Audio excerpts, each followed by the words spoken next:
There, running my van through her there, both of us thinking how good it can be.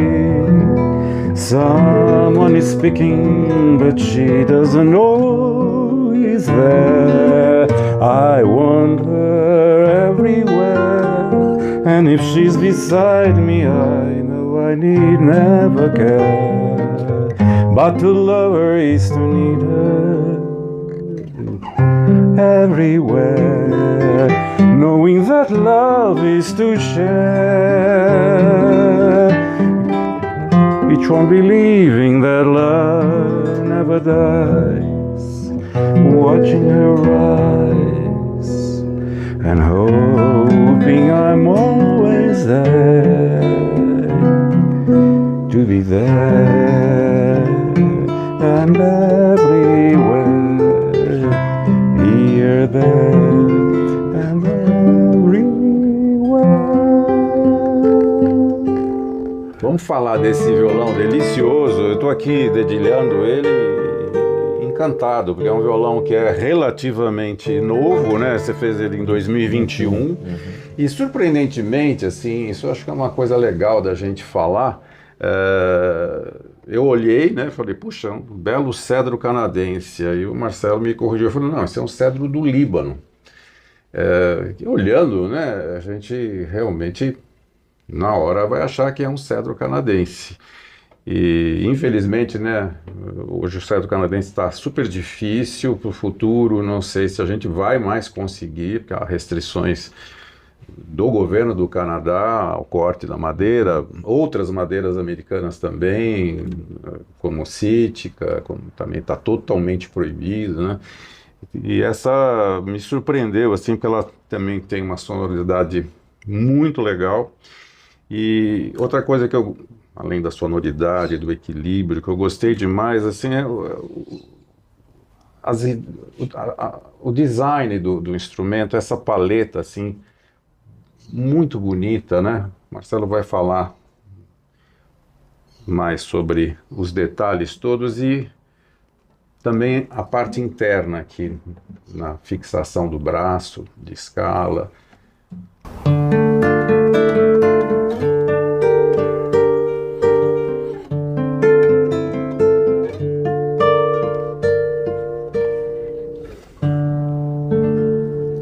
Marcelo, conta um pouquinho então para a gente desse instrumento que tem essa doçura, é um instrumento ainda novo, de 2021, e eu achei uma coisa assim, uma coincidência legal, que eu já faz tempo que eu estou querendo falar sobre cedro do Líbano, porque o cedro canadense agora está tão difícil, está proibido o corte, o governo do Canadá restringiu, né?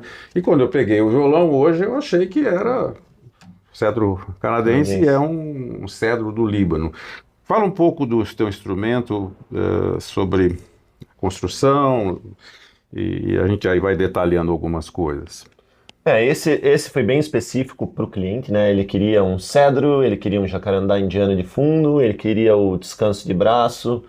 Então foi bem específico, mas ao mesmo tempo que ele foi específico, ele me deixou com a liberdade artística de eu escolher o tampo certo, o fundo certo para combinar com o que ele queria, né? Esse tampo é um tampo que eu tinha ali, que eu estava realmente guardando para um violão mais especial, que é um cedro negro do Líbano, que lindo, né? Lindo e uma sonoridade perfeito, um corte ótimo. Maravilhoso. A gente estava comentando de diferença para o cedro canadense, eu achei ele um pouquinho mais aberto do que o cedro canadense. Eu acho o cedro canadense um pouquinho mais fechadinho, mais corcundinho do que esse. Não chega perto de um abeto, né? Que é super... Mas tá aberto. Pelo que eu senti tocando aqui, ele realmente tem características que você encontra às vezes no abeto, só que ele é mais já muito novo, já muito presente, uma definição de nota, assim, uma clareza nas primas, um equilíbrio em geral. Claro, isso é do teu trabalho, mas depende muito também do tipo de tampo, né? Depende do tampo. E daí aquilo que a gente estava conversando fora é aquele trabalho de você entender o tampo que você tem, com o fundo que você tem, e a hora que você afina os dois dependendo um do outro. Você não afina o seu fundo, porque Afino, porque eu tiro, né? Você afina o fundo também. Claro. Você afina o seu fundo, você vê onde você chegou com isso e vai pro tampo, ou vice-versa, dependendo do que você queira, aonde você quer chegar com a característica sonora, né? Ou você vai no tampo, tira lá, deixa ele no teu limite de afinação, vê o que ele dá e vai no fundo e faz. Pro meu processo construtivo é mais difícil isso, porque eu geralmente quando eu tô mexendo no tampo, eu já tô com a lateral fechada. Com a lateral e fundo fechado no meu processo de construção. Uhum. Eu só começo a lidar no tampo a hora que vai ser colar leque e colar no violão. Eu não deixo o tampo aberto, colado, pendurado. Eu lido com o tampo na hora que for. Sim. Curitiba, apesar de eu ter um controle de umidade na minha oficina em Curitiba, Curitiba é muito cruel. Muito cruel. Varia muito. Muito cruel, umidade e temperatura. Então, eu prefiro deixar o meu tampo guardadinho nos meus 4 milímetros. Na hora que é para colar, fechar e fazer o leque, eu mexo nele. Uhum. Então, no meu processo construtivo, então eu afino o meu fundo, eu tenho a minha característica sonora de fundo, para daí complementar com o meu tampo. Né?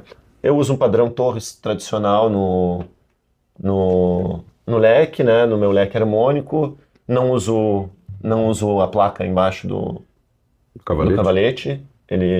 São coisas que foram conversas, que nem eu disse, conversas que eu tive com o Linneu e com o Tessarim, lá em Curitiba, e foram algumas adaptações que daí depois dessa conversa eu falei, opa, vou assumir isso aqui no meu instrumento, porque se esses macacos velhos estão fazendo há tanto tempo e dá Acertaram, certo, né? eu vou nessa, né? E ficou bom, porque eu não precisa do reforço debaixo do cavalete lá, já que o cavalete é o próprio reforço, né? É. Então, é só segura mais o tampo, não precisa. Então, são essas coisas, né? Tem uma correção de nota no Fá aqui, que eles falaram também que eu faço.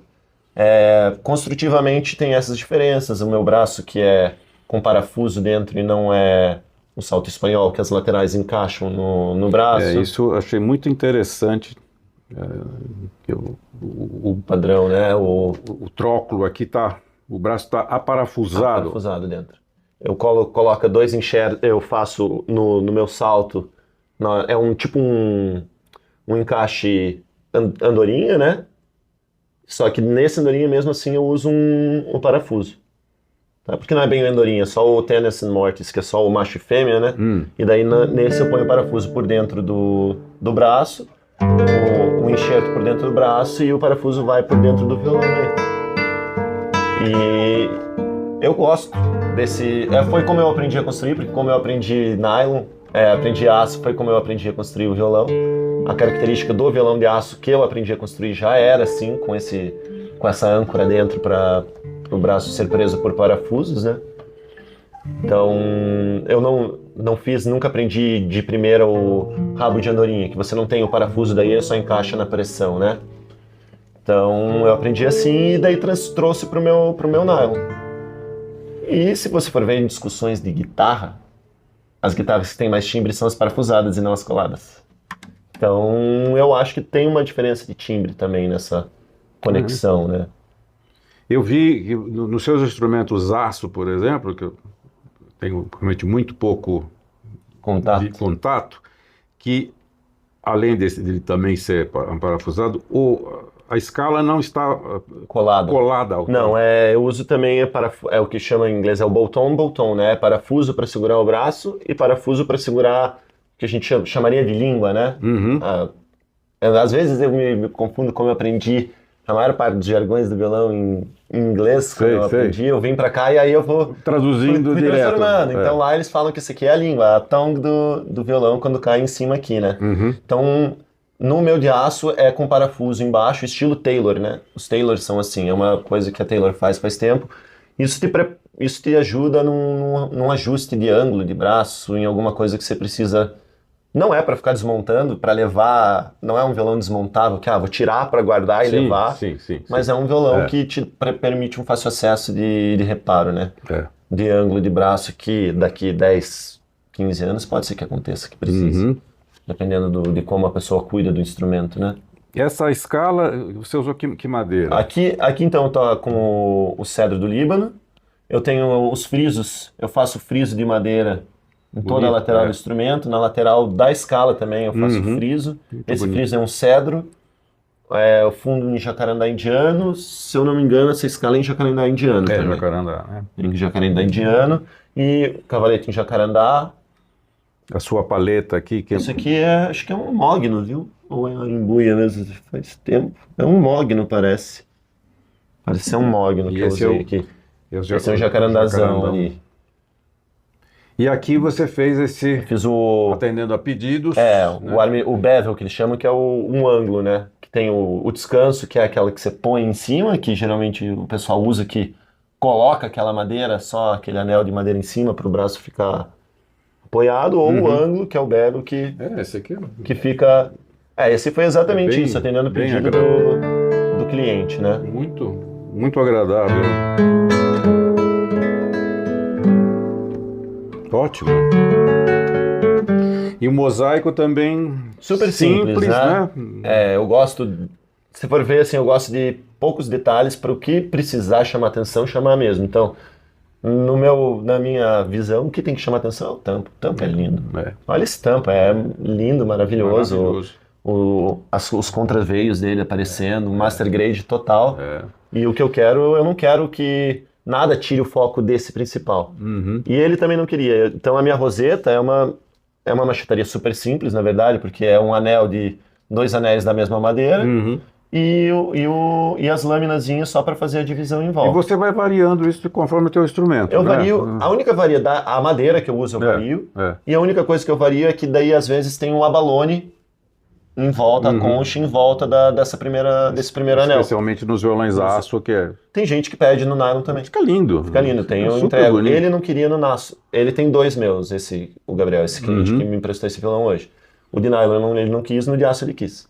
Então no de aço tem o abalone e no de nylon não. Mas a roseta é o mesmo padrão, né? Aquilo que a gente conversou, as características do violão que você bate o olho e você sabe que aquele violão é daquele luthier, daquela marca, daquele construtor. Então a minha roseta não varia. Eu geralmente falo, olha, você quer fazer tal modelo assim, parecido com isso? Tá, mas eu não quero mudar minha roseta, eu não quero mudar minha mão. Claro. Você aceita isso? É porque é a minha característica, é a minha construção. Se o cara fala, cara, eu quero uma cópia idêntica daquele instrumento, eu falo, putz, você acha que eu não faço? Uma cópia idêntica eu acho que eu não faço. Essa coisa da cópia para mim sempre eu não consigo entender muito bem assim, porque no mundo do violino, então, aí é muito mais forte isso. E um bom luthier de violino que faça um violino, sei lá, por 10 mil reais, o valor não importa. Se for uma cópia, vai sair 30 mil. Porque vai dar um trabalho enorme, ele vai ter que, depois de terminar o instrumento, se for uma cópia de um instrumento de 300 anos, ele vai ter que estragar depois, de colocar todas as marcas do tempo. Eu não consigo entender isso, mas é assim, isso não é só aqui, é no mundo todo e continua existindo, né? E é isso, eu sempre tentei ver os meus instrumentos como sendo peças originais, né? Coisas originais que você olha e realmente identifica e não parece nada que já teve antes, que não se assemelha a nada com isso, né? Sempre foi uma questão que eu busquei nos meus instrumentos. Seu violão tem uma definição assim de nota, de som maravilhosa. A gente toca, vem a nota completa, com todos os harmônicos e os harmônicos que desejáveis e não são produzidos aqueles... Você toca uma nota lá, antigamente era uma coisa que acontecia muito em violões famosos, inclusive, né? Que ficava soando tudo. Eram os harmônicos, as cordas soltas, ficavam produzindo harmônicos e era um tumulto. A gente tinha que ficar apagando harmônicos indesejáveis, né? Fantástico, Marcelo. Trabalho lindo, né? Eu tenho a impressão que você está ainda no começo de uma carreira brilhante aí para frente. Mas eu queria falar também uma coisa que eu achei super legal. Eu visitei ontem e agora conversando um pouquinho antes com você sobre isso, que é um trabalho que você faz assim na cultura no Paraná, acho que não exclusivamente do Paraná, mas o Marcelo tem um canal chamado Ultrasonoro, né? Ultrasonoros. Conta um pouco, eu achei muito legal. Primeiro, o Ultrasonoros vem o nome, vem que É o nome, na verdade, o nome completo da minha empresa é Ultrasonoros RIS Instrumentos Musicais. Sim. Tinha que ter um nome melhor lá para registrar e foi isso. Falei, vou botar Ultrasonoros RIS Instrumentos Musicais. E daí a gente pegou isso, esse Ultrasonoros, e criou o nome desse canal, dessa produtora que a gente tinha, assim. E a ideia, na verdade, do canal começou, eu tinha os violões que eu estava começando a construir, as fotos lindas, mas e o som? Então, nisso eu peguei um amigo meu, que é um músico de Curitiba, que tem um dos meus instrumentos, falei, cara, vamos gravar um videozinho de você tocando umas 2 músicas para eu poder divulgar o som do meu instrumento. E nessa gravação acabou que ficou uma imagem, ficou um padrão de gravação legal, uma sonoridade muito boa. E eu e o meu parceiro, meu amigo, a gente se empolgou. Falou, cara, vamos começar a chamar, já que a gente tem contato com vários músicos da cidade, vamos começar a chamar eles. Você me empresta teu violão, deixa aqui uns 4 violões que eles chegam na hora, escolhem qual violão que eles querem tocar. Eu quero o de nylon, eu quero um de aço, que era geralmente assim, tinha os violões na parede. E a gente começa a gravar um arquivo da contemporaneidade do que está acontecendo em Curitiba. Uhum. Não são só músicos novos, porque tinha músicos, os velhos dinossauros de Curitiba no canal já também, mas o que está acontecendo nesse momento, a princípio em Curitiba, ou do que passa por Curitiba. Então a gente tem essa sessão que é a primeira, que são só com os meus violões, numa salinha pequenininha, super simples. A gente chegava e falava, olha, erros são bem-vindos, a gente quer um artista humano. A gente não quer aquele artista da produção musical que está sempre em busca do cara, não pode ter um mínimo erro aqui. Não, a gente quer o humano, a gente quer o carne e osso do que está acontecendo ali. E nesse clima foi acontecendo o canal. E acabou que a gente pegou mais de 40 artistas no canal, tendo gente de Curitiba, tem gente de Pernambuco, tem gente do Rio de Janeiro, tem legal. Bastante pessoas assim, todo mundo tocando só música autoral. Então é um espaço para música autoral, né, para o pessoal que tenha coragem de ir lá no mundo e falar, não, olha, eu ouvi um dos artistas, música e letra, uma letra lindíssima, voz ótima. Esse é um trabalho assim muito legal. Importantíssimo, porque a gente, se não houver isso, você não tem como descobrir, né? Isso não aparece na televisão, não aparece de forma alguma. A chance desses artistas também circularem... E era uma ideia, porque querendo ou não, por exemplo, em Curitiba é muito difícil, isso que eu busco, né? Com o canal ainda, eu vou atrás, eu toda hora pesquiso artistas novos, da onde que... Putz, tem esse aqui, quem que tá por perto dele nessa roda, e vou indo atrás, assim. Só que é muito difícil você conseguir informação passando São Paulo já. Saber e receber essa informação para ali para Curitiba é muito difícil. Então, passando de São Paulo, a gente sabe muito pouco do que acontece culturalmente no Brasil. E é uma tragédia, porque é super rico, né? Nossa! É super rico em estilo, em capacidades musical, em objetivos musicais. E a nossa música, isso é pouco lugar comum falar, porque já se sabe isso há muito tempo, mas cada vez fica mais forte isso. A nossa música é ótima, tem essa diversidade fantástica pelos temas, por ritmos, por, enfim, a realidade de cada região brasileira, e que faz um sucesso danado fora. Os instrumentistas brasileiros, mesmo tendo a dificuldade do idioma, às vezes, mas os instrumentistas especialmente, são, assim, fazem um grande sucesso, né? E agora os instrumentos que vão com esses instrumentistas. Tem cada vez mais esses instrumentos tipicamente brasileiros, né? E o que eu fico contente também de ver, e a gente vai procurar também convidar cada vez mais pessoas também que se dedicam aos violões assim de cordas de aço, violões chamados folk, viola caipira, que é o nosso violão folk, que é uma coisa que está forte aqui no Brasil, né? Antigamente era mais só instrumentos famosos, importados, e agora tem muita gente como você, assim, se dedicando, que foi lá, estudou lá, e fazendo coisas da super qualidade. Eu acho que o folk, querendo ou não, foi o estudo que eu tive, eu aprendi. Alguns amigos dizem que o melhor violão que eu faço é uma orquestra, é o meu orquestra, que tem o melhor som de todos os que eu faço. E que é um folk, né? Que todo mundo fala que o folk é só o dreadnought, mas folk é qualquer um com aço, né? O famoso OM. O OM. Mas também eles também chamam, eles não chamam de folk, mas é um violão folk para eles também, né?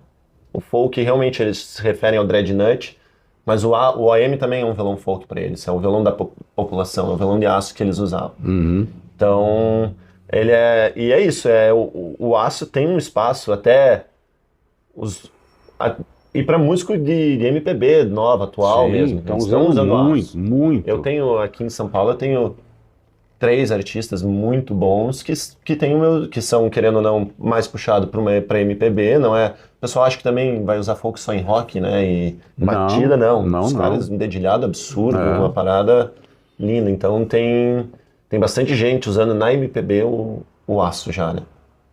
Na hora que você contou sobre o início, né, seus anos de engenharia, trabalhando com engenharia, e aí de repente a sua prima, que foi... Nessas horas tem que ter uma pessoa assim que fala, vai, né? Não, se não fosse a sua assim. prima, talvez você não tivesse ido para esse caminho, né? Eu também sou engenheiro, né? Eu sou não, ele é engenheiro, eu me formei em engenheiro, né?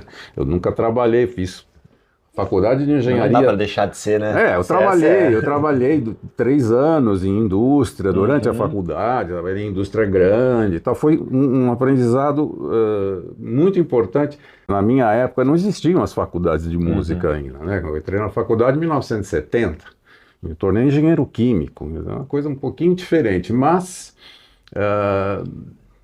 como a música já estava mais do que forte, eu acabei seguindo pela música e fui muito feliz, me realizei muito. Mas muitos anos depois, em 85, aconteceu assim um momento na vida que eu percebi, apesar de estar fazendo coisas muito legais, musicais, aqui tinha o Trio Opus 12, tinha tido o Quarteto Sul-América com os irmãos Assádio, meu trabalho solos, meus alunos, enfim.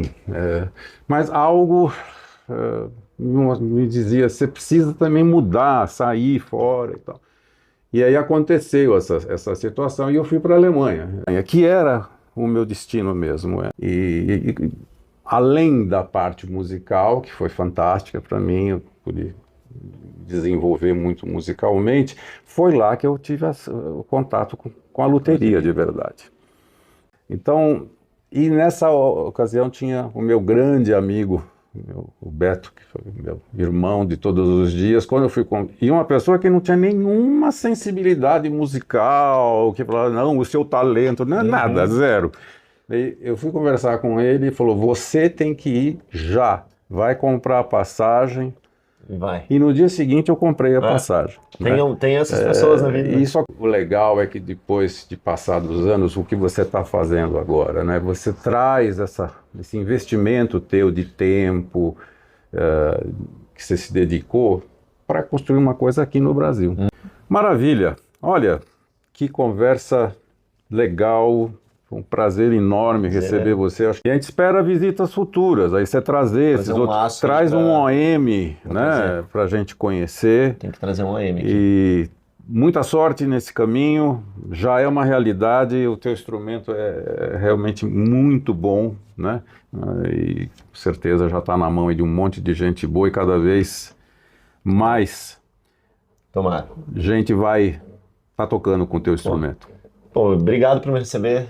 Prazer enorme, grande. Uma honra aqui, você é uma referência na loteria brasileira aí para todo mundo que mexe com loteria sabe quem é você. Obrigado por me receber sempre de porta aberta aqui. Muito sempre obrigado, é um prazer, isso a gente faz com a mesma paixão que você está fazendo, é o que a gente também se dedica a isso.